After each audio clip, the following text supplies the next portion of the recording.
this July and August, we have had an amazing privilege to work on a training in partnership with the Ministry of Local Government, the Ministry of Agriculture, and the Rwanda Agriculture Board to train about 246 people.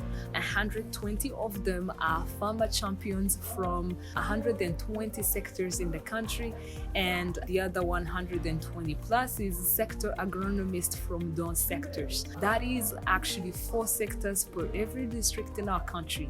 These farmers and these agronomists have been introduced to the principles of foundations for farming and the principles of conservation agriculture. We are so excited to have launched these farmers who are going to try conservation agriculture back in their sectors starting this season of 2023A. We look forward to seeing what changes that brings to the lives and the districts of those farmers and agronomists.